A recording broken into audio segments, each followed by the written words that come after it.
बिस्मिल्लाहिर्रहमानिर्रहीम। नाज़रीन, आप मुझे देख सकते हैं, मैं गंडेरी चूस रहा हूँ। और गंडेरी वो लोग चूसते हैं जो बहुत मुतमईन होते हैं। ये कैमरा अगर आपको यहाँ पे दिखा सके, मैं जमीयत उलमा इस्लाम के धरने में मौजूद हूँ। पेशावर इस्लामाबाद मोटरवे है और जमीयत उलमा इस्लाम की कॉल पर यहाँ पे JUI के कारकुनों की एक बहुत बड़ी तादाद मौजूद है। और इस वक्त यहाँ पर मैं देख रहा हूँ कि मौलाना अताउल हक दरवेश साहब मौजूद हैं और अतीफ़ुर रहमान साहब मौजूद हैं, साबिक MPA। पेशावर सिटी के मेयर हाजी ज़ुबैर अली साहब मौजूद हैं और अरबाब फारूक जान साहब मौजूद हैं। बाकी बहुत सारे यहाँ पे लीडर्स, वर्कर्स मौजूद हैं जिनके शायद मैं आपको नाम ना बता सकूं। गंडेरी चूस लूं?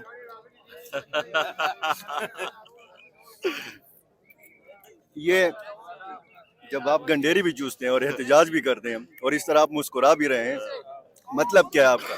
हम अल्हम्दुलिल्लाह मुतमईन बहुत हैं। कायदे जमीयत के हुक्म पर हम अपनी जान के नजराना देने के लिए भी हर वक्त तैयार रहते हैं। ये तो सिर्फ एहतजाज है। अब दो ही काम हो सकते हैं। हमने पेशावर इस्लामाबाद मोटरवे को भी ब्लॉक किया है, एहतजाजी मुजाहरा कर रहे हैं, क्योंकि हमारे अंसारुल इस्लाम के निहत्ते अंसारुल इस्लाम के कारकुनों पर इन लोगों ने डंडे बरसाए। अब दो ही सूरतें हो सकती है, एक ये कि या तो कायदे जमीयत हमें हुक्म कर दे और हम घरों को वापस चले जाएं, वरना मौत आ जाएगी, हम सड़कों से नहीं उठेंगे। या दूसरी सूरत ये हो सकती है कि इस सेलेक्टेड और नाजायज हुक्मरान को हम घर भिजवा दे, इसको कुर्सी से उतारे और ये जो जाली मैंडेट लेके असम्बली में 4 साल तक बड़ा जमान था, इसको हम घर भिजवा दे।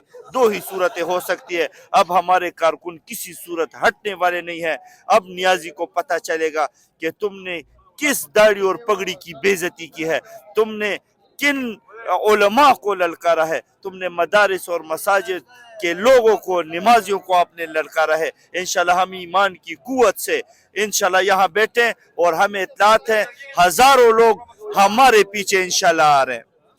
ठीक है, यहाँ पर आप देख सकते हैं कि नाराबाजी भी हो रही है और पेशावर सिटी के मेयर हाजी ज़ुबैर अली साहब भी हमारे साथ, बल्कि हम उनके साथ यहाँ पे इस धरने में मौजूद हैं।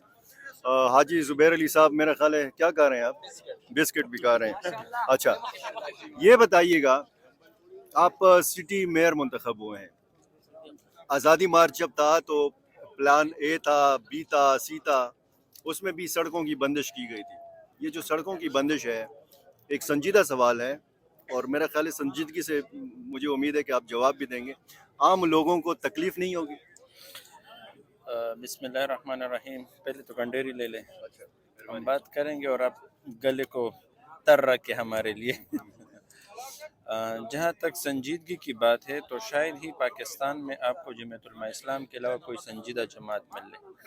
उस वक्त संजीदगी नहीं थी जब धरना इस्लामाबाद में हो रहा था और मैं एक मेट्रोपॉलिटन मेयर के हवाले से आप मुझसे सवाल करें तो जब सूबाई वज़ीर आला स्टेज पर बराजमान और नाच गाने में मसरूफ़ व मशगूल थे, जब तमाम सूबाई काबीना, इस सूबे की नुमाइंदा लोग वो जाके वहाँ पे स्टेज पर बैठे थे और ख़ुद पुलिस वालों के साथ और इंतज़ामिया वालों के साथ हाथापाई में मसरूफ़ व मशगूल थे, तो उसूल तो यही होना चाहिए। तब जब उन्होंने मतलब इस तरह के रवायात रख दिए और हमारे इस सूबे की, हमारे इस मुआशरे के हवाले से उन्होंने जिस तरह उस धरने में मतलब सकाफती अक़दार की धज्जियाँ उड़ाई, तो हम तो यहाँ पे जमहूरी अक़दार के मुताबिक पुरअमन एहतजाज के लिए आए हैं। हमारे कायद हज़रत मौलाना फज़लुर रहमान दामत बरकातुहुल आलिया ने कॉल दी है और इंशाअल्लाह ताला उस वक्त तक बैठे रहेंगे जब तक हमारे कायद मोहतरम साहब हमें हुक्म ना करें। तो रात अगर गुजर गई और रात तो कंबल भी है, लाए हैं, बिस्तरे भी लाए हैं, गंडेरिया भी लाए हैं, खाने पीने की अशिया खुर्दनोश भी लाए हैं और इसी जज्बे के साथ आए हैं। जब तक कायद साहब हुक्म नहीं करेंगे हम तमाम कारकुनान इधर मौजूद रहेंगे। अच्छा, ये एहतजाज सिर्फ पेशावर तक महदूद रहेगा या सूबे से या पेशावर से ये कारकुन जो है इस्लामाबाद की तरफ भी जाएंगे? فی الحال تقریباً پورے پاکستان کی سطح پر تمام مین شاہراہیں بلاک ہے، تمام موٹر ویز بلاک ہے، تمام جتنے بھی انٹری پوائنٹس ہیں موٹر وے کے لیے، چاہے مردان ہے، چارسدہ سے ہے، ثوابی سے ہے، جتنے بھی پوائنٹس ہیں وہ تمام کے تمام بلاک کے پورے پاکستان کی سطح پر. تو ہم ابھی قائد کے حکم کے مطابق انتظار کریں، اگر وہ اسلام آباد کی طرف مارچ کا کہے تو انشاءاللہ تعالی ہم اسی وقت چل پڑیں گے. جی ناظرین، آپ دیکھ سکتے ہیں، آپ نے وہ مناظر بھی دیکھے ہیں کہ کس طریقے سے پارلیمنٹ لاجز میں کارروائی کی گئی. انصار الاسلام جو رضاکار فورس ہے جمعیت علماء اسلام کی، اس کے خلاف کارروائی کی گئی، اور اس کے رد عمل میں جمعیت علماء اسلام کی قیادت کی کال پر کارکنوں کی بہت بڑی تعداد ادھر پشاور میں بھی موجود ہیں، اور اطلاعات یہ ہیں کہ خیبر پختونخوا کے باقی اضلاع میں بھی یہی صورتحال ہے. اسی طرح جی ٹی روڈ کی یہی صورتحال ہے. اسی طرح اگر آپ موٹر وے کی بات کریں تو چارسدہ، نوشیرہ، مردان، ثوابی، یہ جتنے بھی علاقے راستے میں آتے ہیں، یہاں پر جمعیت علماء اسلام کے کارکنوں کی تعداد نکلی ہوئی ہے. رات کے اس پہر میں نے آپ کو یہ تازہ ترین صورتحال دکھائی، بتائی، اور آگے بھی جو ڈیولپمنٹس ہوتی ہیں وہ آپ کو بتائیں گے. ہمارے ساتھ رہیے. بہت شکریہ.